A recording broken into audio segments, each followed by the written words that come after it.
អូខេសួស្តីបងប្អូនទាំងអស់គ្នាតោះឥឡូវយើងមកមើលអំពីគំរូនៅក្នុងការសរសេរ writing paragraph អញ្ចឹង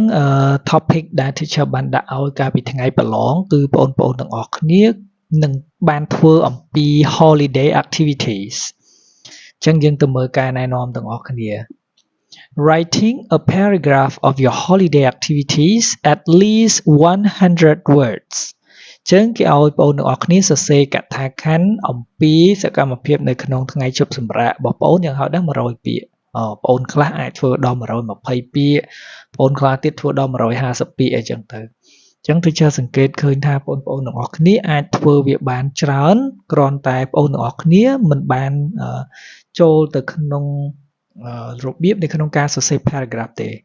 ចឹងរបៀបក្នុងការសរសេរ paragraph មាន3ជំហានទី1គឺ introductory ឬក៏យើងអាចហៅថា introductions ជំហានទី2គឺ body ហើយជំហានទី3គឺ conclusion ចឹងជំហានទី1 introductions គឺបងប្អូនទាំងអស់គ្នាត្រូវតែសរសេរអំពី introductory paragraph ហ្នឹងគឺមកកថាខណ្ឌរបស់យើងហ្នឹងគឺដោយបញ្ចូលប្រធានបទរបស់យើងបើប្រធានបទរបស់យើងនិយាយតាក់ទងជាមួយនឹង holiday បងប្អូនទាំងអស់គ្នាត្រូវតែនិយាយធ្វើម៉េចដោយក្នុងនោះគឺមានពាក្យថា holiday activity តោះឥឡូវមើល teacher ឲ្យគំរូមួយmy family had an interesting trip to Mandaluyong this weekend I have never had an incredible trip before since I was born It made my day memorable, so I had a good holiday activity with them. អញ្ចឹងនៅក្នុងនេះតើបងប្អូនទាំងអស់គ្នាមើលថាតើវាជា introduction ដែរអត់ថាតើនៅកថាខណ្ឌពី3ប្រយោគដំបូងតើមានពាក្យ holiday activity ដែរអត់តើ teacher និយាយជុំវិញប្រធានបទដែរឬទេអញ្ចឹងមើល My family had an interesting trip to Mandaluyong this weekend អញ្ចឹងថាគ្រួសាររបស់ខ្ញុំគឺមានដំណើរកម្សាន្តមួយគួរឲ្យចាប់អារម្មណ៍ទៅកាន់ខេត្ត Mandaluyong នៅក្នុងសប្តាហ៍នេះ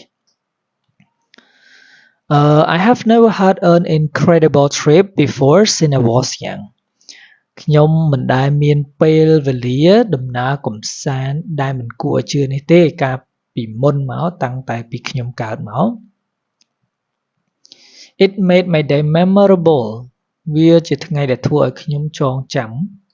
So I had a good holiday activity with them ដូច្នេះហើយខ្ញុំមានសកម្មភាព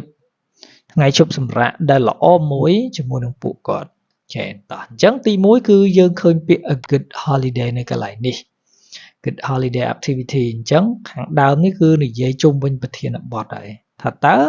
holiday activity របស់យើងនឹងមិនអញ្ចឹងណាទាញចំណាប់អារម្មណ៍អ្នកអាន paragraph របស់យើងថាយើងនឹងមានថ្ងៃជប់សម្រាកដែលល្អជាមួយគ្រួសារអញ្ចឹងទៅដល់ពេលចូលមកដល់ body គឺអាកន្លែងសនេះដែល teacher អត់បាន highlight នេះណាអានេះគឺយើងពន្យល់អំពីព័ត៌មានមួយចំនួនហេតុអីបានជាថ្ងៃនោះល្អសម្រាប់យើង holiday activity យើងហេតុអីបានជាល្អសម្រាប់យើងអញ្ចឹងនៅខាងក្រោមនេះគឺគេបញ្យល់ហើយតោះអញ្ចឹង teacher មានហេតុផល 3-4 ដែរនៅក្នុងហ្នឹងតោះបន្តទៀត body គឺ I was really excited to prepare things for the trips អញ្ចឹងខ្ញុំពិតជារំភើបនៅក្នុងការរៀបចំអីវ៉ាន់សម្រាប់ដំណើរកម្សាន្តនោះណាយ៉ានេះបងប្អូនទាំងអស់គ្នាមើលពាក្យ first ពាក្យ first ហ្នឹងគឺបង្ហាញអំពីសកម្មភាពដំបូងតែយើងធ្វើអី First I prepared clothes food drinks and some games for the whole family ដំបូងគឺខ្ញុំបានរៀបចំសម្លៀកបំពាក់អាហារភេសជ្ជៈហើយនឹងល្បែងលេងមួយចំនួនសម្រាប់គ្រួសារទាំងមូលអូខេតោះឥឡូវយើងចង់បន្ថែមព័ត៌មានគឺយើងប្រើប្រាស់ពាក្យ in addition បន្ថែមពីនោះទៀត I help my parent cook before morning បន្ថែមមកទៀតគឺខ្ញុំបានជួយចម្អិនអាហារឪពុកម្ដាយរបស់ខ្ញុំមុនពេលព្រឹក In the morning comes our family started the journey by car ហើយនៅពេលព្រឹកមកដល់គ្រួសាររបស់យើងចាប់ផ្ដើមធ្វើដំណើរទៅដោយជិះឡានយ៉ាតោះឥឡូវយើងមើលទៀតព័ត៌មានបន្ថែមគេដាក់ថា on the way នៅលើវិថីវិញឬមួយនៅតាមដងផ្លូវវិញ I could see beautiful landscape through the window នៅតាមផ្លូវវិញគឺខ្ញុំអាចមើលឃើញទេសភាពដែលស្រស់ស្អាតតាមរយៈកញ្ចក់ផ្អួចបាន Yeah especially បន្ថែមមកទៀត I could listen to the music while I enjoyed the nature ជាពិសេសទៀតគឺខ្ញុំអាចស្ដាប់តន្ត្រីខណៈពេលដែលខ្ញុំកំពុងតែបណ្ដែតអារម្មណ៍ជាមួយនឹងធម្មជាតិ Yeah តែឥឡូវយើងមើល clear បន្តទៀតគឺយើងប្រើពាក្យ next សកម្មភាពបន្តតែយើងធ្វើអីទៀត next I arrived at Busra waterfall បន្តមកទៀតគឺខ្ញុំបានទៅដល់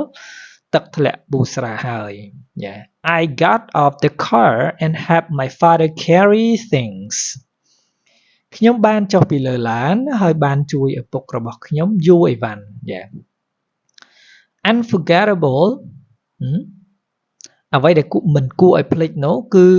we had our lunch together and enjoyed the waterfall Yeah អញ្ចឹងគឺពួកយើងបានញ៉ាំអាហារថ្ងៃត្រង់ជុំគ្នាហើយពួកយើងបានបណ្ដែតអារម្មណ៍ជាមួយនឹងទឹកធ្លាក់ Yeah It was a best memory ever in my life វាគឺជាការចងចាំដែលល្អបំផុតមិនដែលធ្លាប់មាននៅក្នុងជីវិតរបស់ខ្ញុំអញ្ចឹងយើងឃើញឯព័ត៌មានដែលយើងអានបន្ថែមគឺសុទ្ធតែអ្វីដែលគេបានបញ្យល់លម្អិតឲ្យយើងដឹងអំពី good holiday របស់គេហ្នឹងតោះឥឡូវយើងមើលពាក្យដែលយើងបន្ថែមទៀត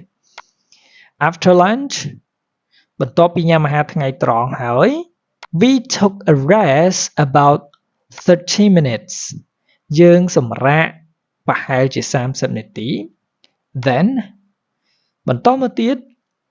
we look around for the place to swim and play some games បន្តមកទៀតគឺពួកយើងបានស្វែងរកមើលទីកន្លែង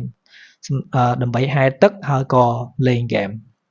អញ្ចឹងបងអូនឃើញអត់ព័ត៌មានដែលយើងដាក់មកគឺយើងដាក់ first ដំបូងញ៉េបន្តមកទៀតយើងដាក់ពាក្យ next បន្តមកទៀតយើងដាក់ពាក្យ after បន្តមកទៀតយើងដាក់ពាក្យ then អត់ជាន់គ្នាណាអត់មានដំបូងfirst បន្តមកទៀត next បន្តមកទៀត next បន្តមកទៀត next បើ and then រហូតវានឹងជាន់នៅក្នុងការទំនាក់ទំនងទោះបីជាពាក្យនឹងអត្ថន័យដូចគ្នាក៏ដោយអញ្ចឹងបងប្អូនអាចប្រើពាក្យផ្សេងគ្នាប៉ុន្តែនៅក្នុងអត្ថន័យសកម្មភាពបន្តបាន last ចុងក្រោយនេះគឺព័ត៌មានចុងក្រោយ last we collected the rubbish and put them in the rubbish bin and went back home safety ចុងក្រោយគឺពួកយើងបានប្រមូលសម្រាមហើយដាក់វាចូលទៅក្នុងធុងសម្រាមនៃ rubbish bin and went back home safety ហើយក៏ត្រឡប់មកផ្ទះវិញយ៉ាងមានសុវត្ថិភាពយ៉ាអញ្ចឹងអានេះអានៅក្នុងចំណុចសរហូតទៅដល់អក្សរ I នេះអញ្ចឹងអាហ្នឹងគឺសុទ្ធតែព័ត៌មានដែលយើងកំពុងតែបញ្យល់អ្នកអានហ្នឹងឲ្យដឹងថាយើងធ្វើអីខ្លះសកម្មភាពចាប់ពីដំបូងរហូតដល់សកម្មភាពចុងក្រោយអញ្ចឹងបានកន្លែងនេះ teacher ចង់ឲ្យបងប្អូនទាំងអស់គ្នាមុននឹងសរសេរ paragraph សូមបងប្អូន brainstorm idea បងប្អូនធ្វើចំណុច note ខ្លីៗសិនមកដើម្បីឲ្យមានគ្រោងនៅក្នុងការសរសេរគឺបងប្អូនត្រូវ note តើសកម្មភាពដំបូងយើងធ្វើអីបន្តមកទៀតយើងធ្វើអីអញ្ចឹងណាបើសិនបើយើងអត់គ្រោងទេយើងសរសេរឆាវទៅហ្មងគឺវាធ្វើឲ្យយើងបាត់ព័ត៌មានដែលយើងចង់បញ្ជាក់អ្នកអានយ៉ាឥឡូវចុងក្រោយយ៉ា conclusion តែយើងសេថាម៉េចយ៉ានៅពេលដែល conclusion គឺបងប្អូនទាំងអស់គ្នាកុំភ្លេចពាក្យ in conclusion យ៉ាអញ្ចឹងបងប្អូនអាចប្រើពាក្យ in conclusion បានចុងបញ្ចប់យ៉ាសរុបមកវិញ My family and I really enjoyed our holiday. It was a great weekend. Yeah.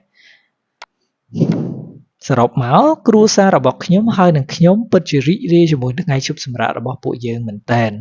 ហើយវាគឺជាចុងសប្តាហ៍មួយដែលល្អតោះឥឡូវបងប្អូនទាំងអស់គ្នាប្រៀបធៀបគ្នាមើល teacher ថា introduction យើងសរសេរធ្វើម៉េចឲ្យមានប្រធានបទ សាប់ដល់ពេល conclusion ដាច់ខាតត្រូវតែនិយាយអំពីប្រធានបទដូចគ្នាចំណាប់អារម្មណ៍របស់យើងជុំវិញប្រធានបទហ្នឹងបើប្រធានបទនេះស្របពេញចិត្តថា good holiday ហ្នឹងវាជាថ្ងៃដែលល្អអញ្ចឹងខាងក្រោមយើងគ្រប់គ្រងជាមួយនឹងប្រធានបទរបស់យើងបើយើងគិតថាវាល្អខាងក្រោមតែយើងរីករាយជាមួយនឹង good holiday របស់យើងដែរអត់ឃើញ teacher ដាក់អត់ in conclusion my family and I really enjoyed our holiday អញ្ចឹងចុងបញ្ចប់គ្រួសាររបស់ខ្ញុំហើយខ្ញុំពិតជារីករាយនៅថ្ងៃជប់សម្រាកហ្នឹងហើយពួកយើងគិតថាវាគឺជាចុងសប្តាហ៍មួយដែលល្អឃើញអត់ទាំងអស់នឹងគឺនិយាយជុំវិញពាក្យ holiday ដើម្បីសរសេរ paragraph នេះមួយបានបងប្អូនទាំងអស់គ្នាត្រូវចេះសរសេរអំពីផ្ដើមសេចក្តីនៅពេលដែលគេនិយាយអំពីផ្ដើមសេចក្តីនេះចាប់ពី clear នេះមកដល់ clear ខាងក្រោមតាមពិតផ្ដើមសេចក្តីយើងគួរសរសេរតែមួយ paragraph មួយ sentence មកក៏បានដែរមិនចាំបាច់សរសេរច្រើនទេតែ teacher សរសេររៀងលើបន្តិចតាមពិត paragraph ដំបូង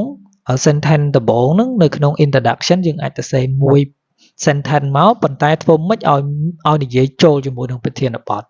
បើប្រធានបទយើងនិយាយតាក់ទងមួយ holiday គឺត្រូវធ្វើម៉េចឲ្យមានពាក្យ holiday នៅក្នុងហ្នឹងចុងក្រោយកន្លែង conclusion ហ្នឹងគឺបងប្អូនទាំងអស់គ្នានិយាយតាក់ទងមួយប្រធានបទដែរតើបងប្អូនគ្រប់គ្រងមួយប្រធានបទឬមួយក៏បងប្អូនមិនគ្រប់គ្រងមួយប្រធានបទត្រូវតែនិយាយតាក់ទងមួយប្រធានបទប៉ុន្តែកុំឲ្យសរសេរជន់ពាក្យជាមួយនឹងប្រធានបទរបស់យើងបើពាក្យយើងមានពាក្យ holiday activity ដាច់ខាតកុំនិយាយចេញមកមានពាក្យ holiday activity យើងអាចនិយាយជ្រៀសពាក្យអត្ថន័យដូចគ្នាប៉ុន្តែពាក្យផ្សេងគ្នាអីចឹងទៅតោះឥឡូវយើងមើលនៅក្នុងនេះ teacher ដាក់ថា I really enjoy our holiday ចឹង teacher ក៏ change ពាក្យ holiday activity ទៅជា it was a great weekend អញ្ចឹងសម្រាប់ការកែ paragraph របស់ teacher មានប៉ុណ្ណេះប្រសិនបើបងប្អូនទាំងអស់គ្នាមានសំណួរអាចសួរនៅខាងក្រោមនេះបានបាទហើយវីដេអូក្រោយ teacher នឹងបន្ថែមពាក្យសម្រាប់យកឲ្យបងប្អូនសរសេរមើលអំពីដំណាក់កាលនៃការសរសេរ paragraph មានពាក្យ first មានពាក្យ secondly មានពាក្យ thirdly next then after that ហើយពួកបន្ថែមពាក្យដែលបន្ថែមព័ត៌មានដូចជាពាក្យ in addition moreover អីចឹងទៅ especially unforgettable អញ្ចឹងយើងនឹងទៅសិក្សានៅក្នុងវីដេអូក្រោយៗទៀត Okay goodbye see you next video